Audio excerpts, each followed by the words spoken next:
Fellow traders, 'tis I, TheRumpledOne, coming to you on Friday, November the 7th. The year's 2025. Let's talk trading.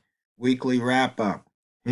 Normally this would have been NFP day, but now for 2 months, no NFP.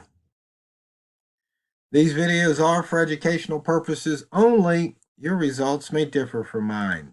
As always, have your risk management in place so you don't lose more than you're willing to lose while you are trading. So let's just go right ahead and take a look at the week. Dashboard shows all the weekly open gaps have filled. We're actually 10 pips above the weekly open right now. 26 off the high and 126 off the low. And as you can see here, we're below the pivot and the previous midpoint.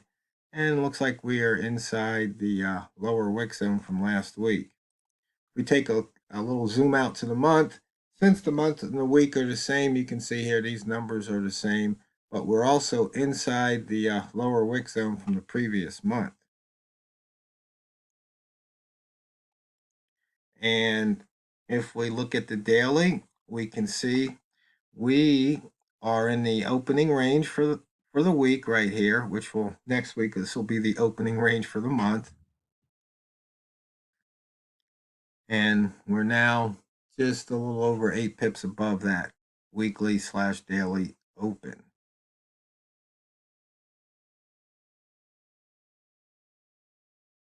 This is kind of interesting. Says the open of the day was 1259. Why is the open for the week? Why is, oh, that's today.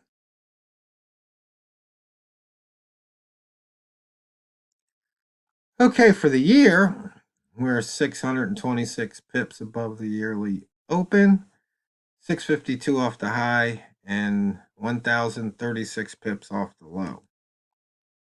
And not too much inside bar action, just a handful. But once again, we are in that inside bar range here on the pound dollar. And so next week, we should probably break out of this range once again. So you might want to pay attention to these levels.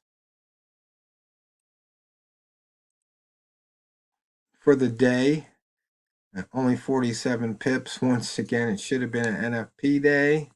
And for some strange reason, we can see the New Zealand pairs, the pound New Zealand and New Beast and the Euro New Zealand, are leading the charge. And once again, the yen, dollar yen, is outpacing the pound dollar in pips. This is pathetic.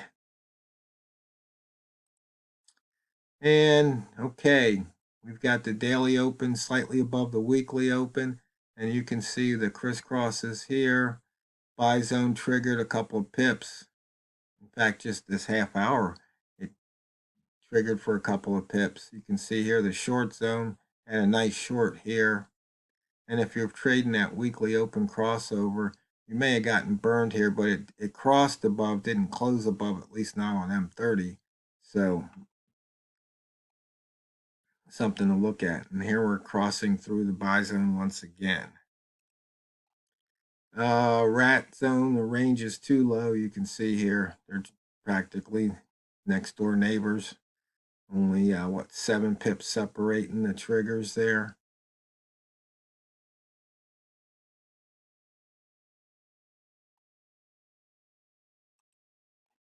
For the pivot, we've got Bambino Flex says to go long. Pivot trading plan said near the pivot's long, and you can see here it came near the pivot, dropped, and on the reversal, you have picked up some nice pips, about 30 pips if you had taken that trade here and stuck it. Looks like we got close to yesterday's high, but haven't quite broken out.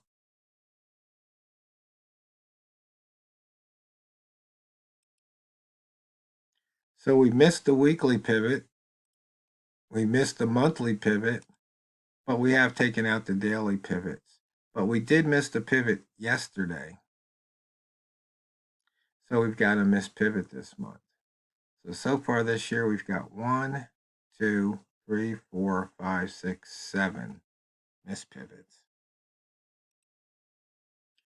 Okay, in and out of that upper wick zone once. It looks like we're trying to get, we're in it again. So might want to take a short if you've got a signal.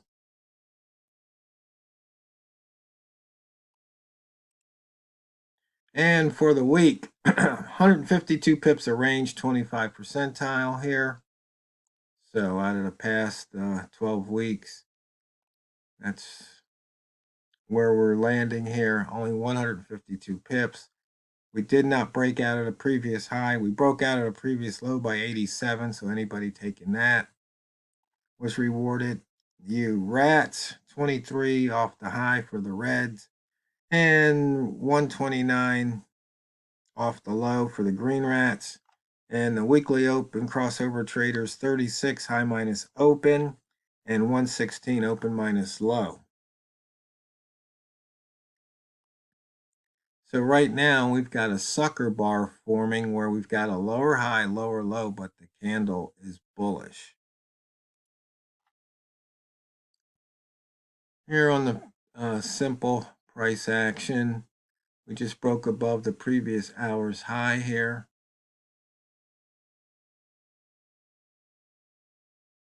And, once again, trading with indicator 2, you had a low put in here. Price closed above it, came back down. Another price closing above it, and just follow those dots. And you can see here at the open, got rejected. You had a close below it. You can follow those dots.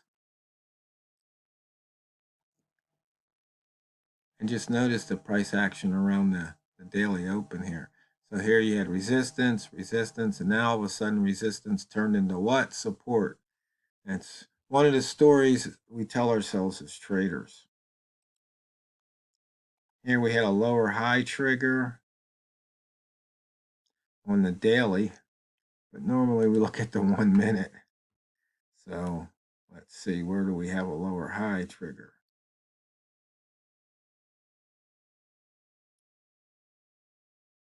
Okay, we've got one here. There's a 2-ball. Lowest high, you can see here, price moved, and it'd be worth, it's worth over 10 pips on the trade if you stuck it. But right here, you can see that reversal put in.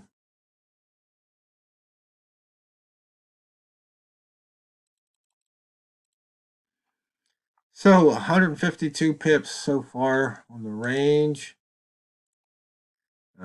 But to me, the telling statistic is right here.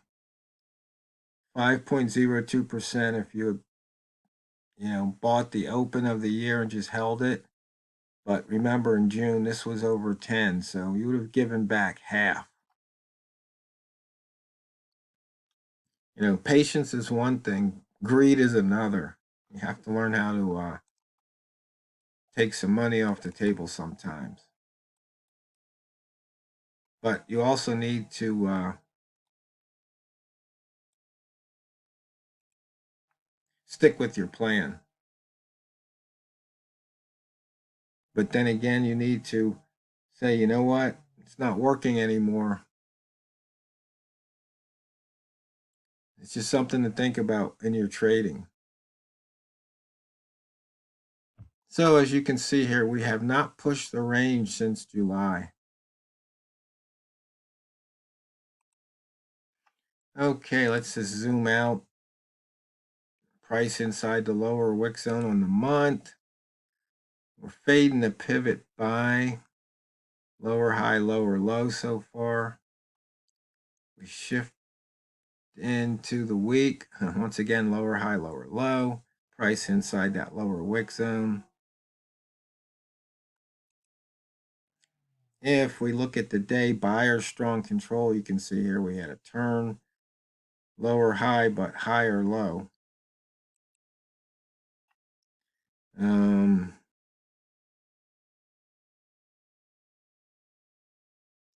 But had a gap down today. That's kind of weird. So, fellow traders, I don't think I heard from anybody when I was talking about old school trading. I was just kind of curious um, what the traders thought about that. Because actually, if you traders know, that's how I learned. I learned old school trading before the internet.